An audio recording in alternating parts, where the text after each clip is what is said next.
Hello, नमस्ते। कैसे आप सब? आज की हमारी कहानी है अहमियत। शुरू करने से पहले please do subscribe my channel. चलिए दोस्तों, कहानी शुरू करते हैं। अरे बहू, तुम्हारा टिफ़िन ऐसे ही आ गया? वृंदा जी काजल से बोली। हाँ हाँ मम्मी जी, आज मेरा छोले भटूरे खाने का मन था तो मैंने वही ऑर्डर कर दिया था, इसीलिए नहीं खाया, काजल ने जवाब दिया। फिर वृंदा जी बोली, अरे तो बेटा, मुझे पहले ही बता देते, कम से कम सुबह जल्दी तो ना उठती। और बेटा, आजकल तुम बहुत बाहर का खाना खाने लगी हो। इतना बाहर का खाना सेहत के लिए अच्छा नहीं होता। इतना सुनते ही काजल भड़क गई और बोली, अरे वाह मम्मी जी, मतलब आप मेरा टिफ़िन बनाती है तो मुझे जताएंगी। अरे मेरा मन हो गया तो खा लिए। आप मेरा टिफ़िन बनाती है तो क्या आपसे पूछ कर खाना खाऊंगी? और फिर क्या फ़ायदा मेरे कमाने का जब मैं अपने मन का खा भी ना सकूँ तो? अरे आपको क्या पता कि बाहर जाकर कमाना कितना मुश्किल है। कभी घर से बाहर निकले हो तो पता चले। इतना सुनते ही वृंदा जी बिना कोई जवाब दिए अपने कमरे में चली गई। दरअसल वृंदा जी अपने बेटे ऋषभ और बहू काजल के साथ रहती है। उनके पति का स्वर्गवास हो चुका है।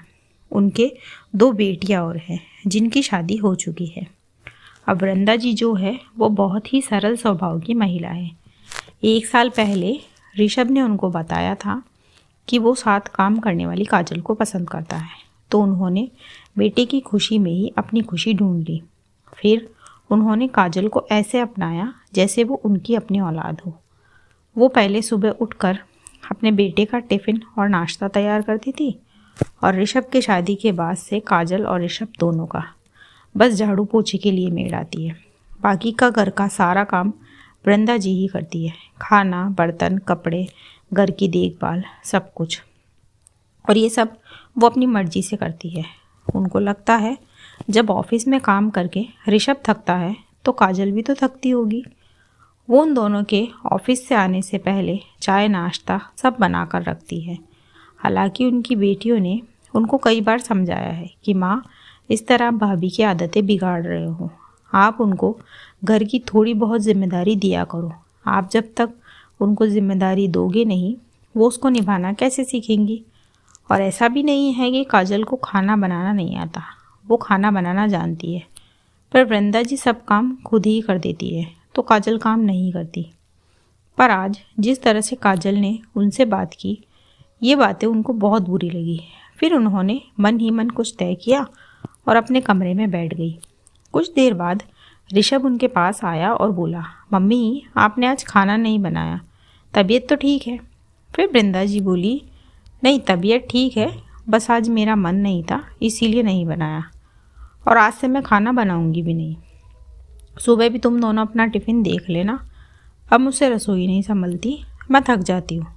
दिन में मैं अपना कुछ बना लिया करूँगी, पर सुबह इतनी जल्दी नहीं उठा जाता, और शाम को तो काजल आ ही जाती है ऑफिस से, तो शाम का खाना तो वो आकर बना लेगी।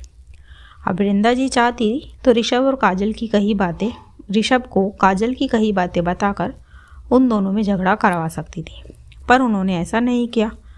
वृंदा जी का 2 टूक जवाब सुनकर ऋषभ वापस अपने रूम में आ गया और काजल को इस बारे में बताकर पूछा, क्या हुआ है काजल, तुमने मम्मी को कुछ कहा है क्या?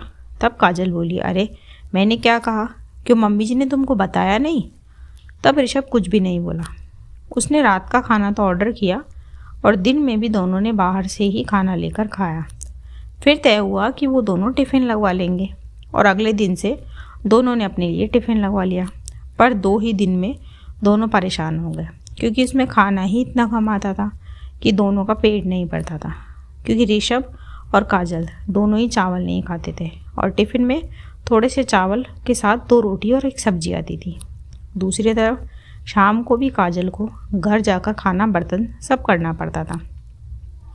फिर दोनों ने सोचा कि कोई खाना बनाने के लिए किसी को रख लेते हैं।